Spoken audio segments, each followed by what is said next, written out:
Fans, welcome back. So, of course, Fannin is on his crusade to try to prove how Canelo leaving the PBC is Canelo's fault and has nothing to do with the PBC.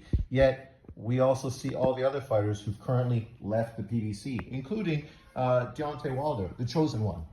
But, so according to Fannin Boxing, Gervonta Davis came out and responded to Canelo Alvarez leaving the PBC. As if Fat Boy Tank Davis, and I say that tongue in cheek, has any fucking position to criticize Canelo Alvarez, right?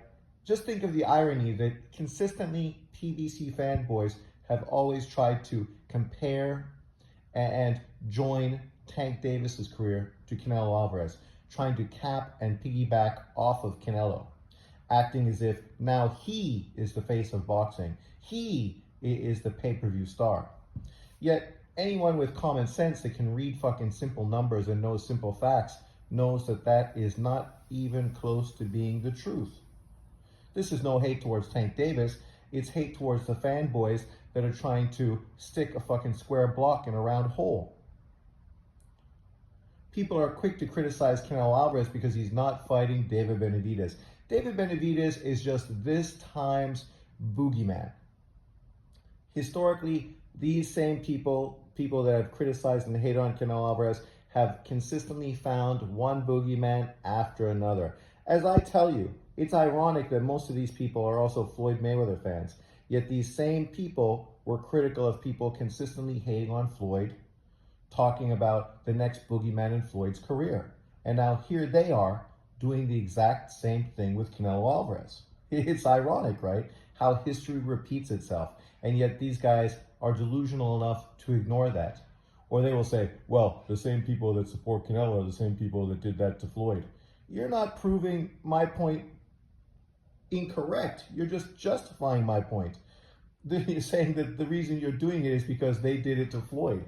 So that's why you do it to Canelo. It doesn't make it different. It's the same thing. Canelo Alvarez, if and when he fights David Benavidez, there's just going to be a new fighter that he's ducking. The winner of Better BF and Bivol at that time. Or David Morrell. Already David Morrell is being put into the conversation as if that was a real legitimate potential opponent for Canelo Alvarez at 168 pounds. It was never going to be a fight.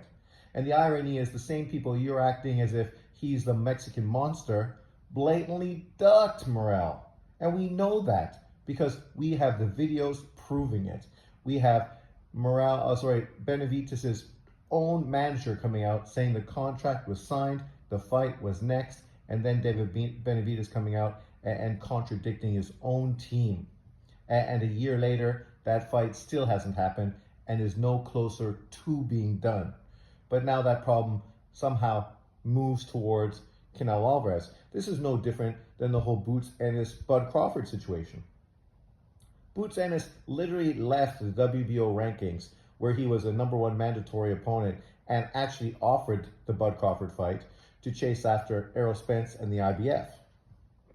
When Bud Crawford destroys Errol Spence, now all of a sudden people are acting like Bud Crawford is ducking Boots Ennis because Boots Ennis is the new boogeyman. I thought it was Errol Spence, right?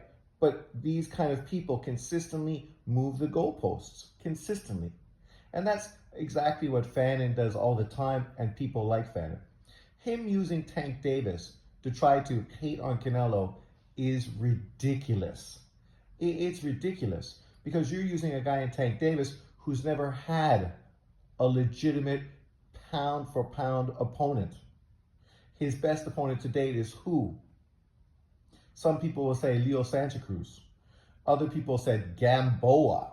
I mean, you obviously don't know anything about boxing if you're saying that. Some people said Pedraza, which I kind of lean towards him. He was an undefeated world champion. And some people say Mario Barros. Okay, at that point, Mario Barros was nothing special. A Friday night fight type of guy. And of course, some people say Ryan Garcia. Yet the irony is the same people that say Ryan Garcia have consistently went out of their way to downplay and criticize Ryan Garcia. So he's a great opponent, but yet he's shit garbage. And of course, if anybody else was fighting him, he would get zero credit for it, right? I mean, we know how this goes because we see it all the time. I just saw John Boxing today come out to try to justify Devin Haney fighting George Kambosos as opposed to Lomachenko fighting Kambosos. But the stupidity with this argument is, if you're going to steal my content and then make a response video, maybe you should actually address all the points that were brought up in that conversation. What's the difference between Lomachenko fighting Kambosos for a vacant title, Tank Davis fighting Frank Martin basically for the vacant title, and of course Shakur Stevens fighting De Los Santos for the vacant title? Which of those three opponents is more proven? Kambosos, Martin, or De Los Santos? We know who it is. And you'll say, oh, Kambosos, really lost his last fight. Well, people felt that Frank Martin lost his last fight. And we just saw how De Los Santos performed with Shakur Stevenson. It was one of the worst performances in the history of world title fights, with such a low punch output from a very aggressive, hard-punching guy who did fucking nothing that night, right? So it's easy to try to criticize one person, but then man defend another. The reality is Lomachenko's coming off of a loss to Devin Haney, a pound-for-pound fighter, something Tank Davis and Shakur Stevens have never done. They've never fought a pound-for-pound fighter. Neither one of them. But yet Lomachenko's being criticized because he's facing an ex-world champion who is unified for a vacant title, right? Like, the extreme extent that people like this will go to criticize and hate on certain people, but yet fanboy, cry, kick, and throw out racial rhetoric to try to man defend somebody else. So we're going to criticize Canelo for leaving the PBC because the PBC didn't want to fulfill their contract. That's what happened. They did not want to pay the $35 million guaranteed for the agreed upon opponent in Charlo. They agreed for Charlo. They made an agreement that Charlo and Charlo were the two agreed names for the first two fights. The third fight was an open fight. Now people say, well, Al Heyman would have paid for the Charlo fight if Canelo Alvarez would have guaranteed the David Benavidez fight. Oh, stop, please. Give me a fucking break. How do you renegotiate a contract that's already been done? You can negotiate the third fight after the fact. But at this point, the second fight is already agreed to. It's already written in the contract. That's the case in point. And Fannin knows this because he's a lawyer. But he's more of a liar than he's a lawyer. So of course he's going to ignore this because the only thing this dude wants to do is dick ride and fanboy for Al Heyman in the PBC. And of course, the only person to blame in every single situation is, of course, Canelo Alvarez. And I told you this before. I told you that PBC and Al Heyman have to take on some of the responsibility for the opponents that Canelo Alvarez is fighting now that he's had a 3-fight deal with the PBC. Because these things would have been discussed and agreed upon before Canelo Alvarez signed a 3-fight deal with the PBC. And these are the opponents that were offered to Canelo Alvarez. Benavidez wasn't offered. He wasn't written into the contract. Why? Well, because really what Al Heyman was hoping for would be Canelo Alvarez versus Errol Spence as the third fight of that deal. But unfortunately, that's not the way things unfolded because Errol Spence got destroyed by Bud Crawford. So that whole plan went out the window. And if you're a PBC fighter like a Charlo or Spence, you can understand why these guys are committed to Al Heyman. Because Al Heyman is really protecting them and really going to bat for them. It's true, right? Like Jenda, truthfully. Both Charlos being guaranteed career high paydays for a Canelo Alvarez fight. Spence being pushed into a potential fight with Canelo Alvarez for a career-defining fight. This shit is great. And I can understand why these people totally support Al Heyman. So it's not that I'm saying what Al Heyman is doing is wrong, but the problem with having that kind of loyalty is that things change, fighters lose, and things are not what they were at one point. Charlo being undisputed at that point was great, but the fight still didn't have big push, didn't live up to expectations, and his performance was poor. His brother, inactive, going through the issues he's going through, all the benefits of potentially putting him in a big fight, he's just not helping himself by continuously being on social media, embarrassing himself, getting slapped in the face by Caleb Plant and everything else that's going on with him. And Errol Spence getting knocked out by Bud Crawford, right? These things transpired to basically not allow the PBC and Al Heyman to make the fights that at one time, all of you guys who are Canelo haters and PBC fanboys were begging for, really wanting. You wanted Canelo to fight the two Charlos and Spence. But unfortunately, at this present time, those fights are not as appealing to you because things do change, right? So you can't blame Canelo for that because he just signed the contract that was agreed to and offered to him. Should he have pushed more for the David Benavidez fight? I think so. But if you listen to what's being reported, is apparently they offered Benavidez the fight. And that's where it died, probably with his manager. Of course, we don't know any concrete information about that, so I would not want to speculate. But we do know that an offer was made from Team Canelo Alvarez for Benavidez for $5 million. We don't know if that was the guarantee or just the whole package included. But at the same time, $5 million is a lot of money for an opportunity to face Canelo Alvarez. If you're not only chasing money, the bag, but you're chasing legacy, then like Floyd Mayweather did with De La Hoya, you would jump at that opportunity. Just like these same people who criticized Shakur Stevenson for not taking the low offer from Haney, criticized him for that, then they should criticize Benavidez in this situation. I won't do that because I wasn't critical at all towards Shakur, so I won't be critical of David Benavidez. But these are two similar situations. I wonder if you will be honest and be consistent. I know you won't be, that's why I'm pointing that out. But the truth is, these two situations are exactly the same. But Devin Haney was given a pass, Canelo Alvarez is being criticized. Tank Davis is now jumping on his soapbox from his sofa of not fighting any of the top fighters that people have been asking for, but yet he's going to be critical of Canelo, who's a 4-weight world champion and undisputed.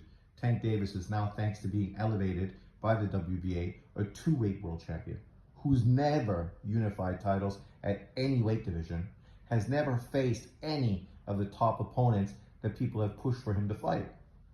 Canelo fought Mosley, Trout, Floyd, Lara, Golovkin, Danny Jacobs, Kovalev, Smith, Saunders, Plant, I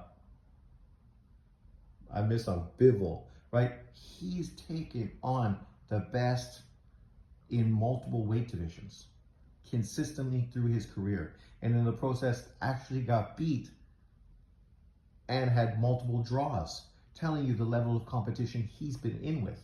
So it's kind of funny, laughable that Tank Davis, and of course Fannin, using this quote from Tank Davis, somehow uses this as a way to criticize Canelo Alvarez. Canelo is literally, 4 years older than Tank Davis. Not that old, only 4 years older. Yet Tank Davis is closer to retirement at this point than Canelo Alvarez is, right? Just imagine that. And I guarantee you, Canelo Alvarez versus Jaime Munguia is going to do fucking way bigger pay-per-view buys than Tank Davis versus Frank Martin. Devin Haney and Ryan Garcia is going to do way bigger buys than Tank Davis versus Frank Martin.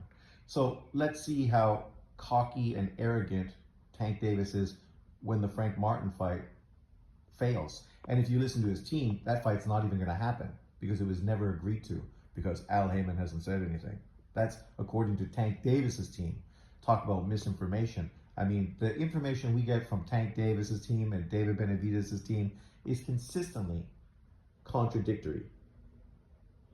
But you wouldn't expect a guy like Fannin to be honest and be down the center, because he's a fanboy who's consistently hated on Canelo, consistently dick rode fucking Tank Davis, and the PBC can do no wrong in his eyes. Right?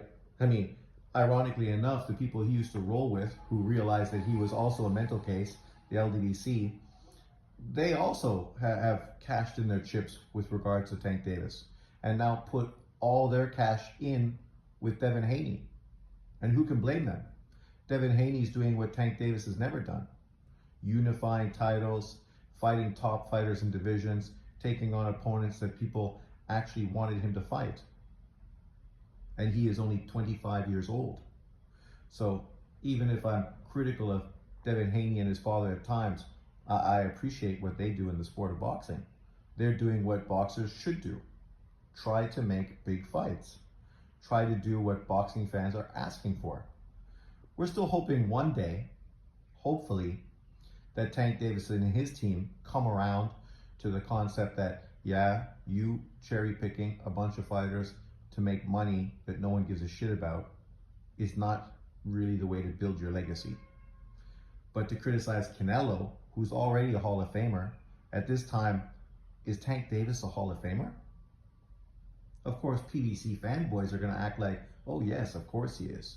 How are you a Hall of Famer when your best wins are an old, already beaten Leo Santa Cruz, Petraza, a solid win, Mario Barros, who was never nothing, and Gamboa, who was inactive and irrelevant for fucking 6-7 years since he got beat by Bud Crawford, and then, of course, Ryan Garcia, who, if he gets beat by Devin Haney, probably will retire and become a social media celebrity.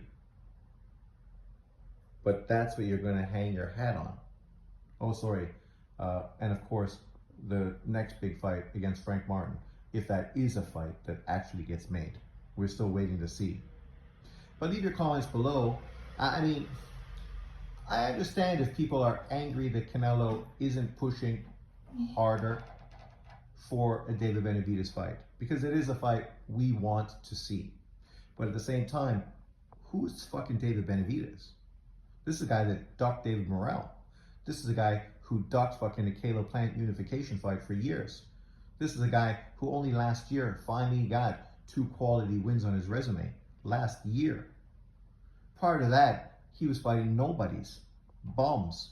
You know, we want to criticize Canelo Alvarez for fighting Berlanga.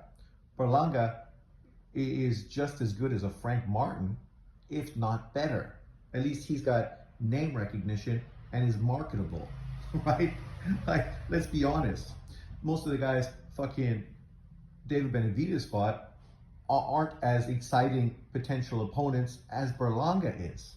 None of them are known, have a fan base, or sell tickets. Andrade definitely didn't. Caleb Plant never has, not really. So you got to ask yourself, why do you guys have this double standard? I mean, I understand you say, well, Canelo's the face of boxing, so our expectations for him are higher. Okay, I get that. That's fine. But at the same time, he's done it. He's put in his work. The same way Floyd Mayweather's allowed to fight Robert Guerrero and fucking Victor Ortiz and Andre Berto, dudes that were fucking never elite welterweights. That's what Canelo Alvarez is doing now. So what's the difference? Let's keep that same energy. And sure, if you were critical of Floyd for doing those fights, then I guess you can be critical of Canelo doing it now.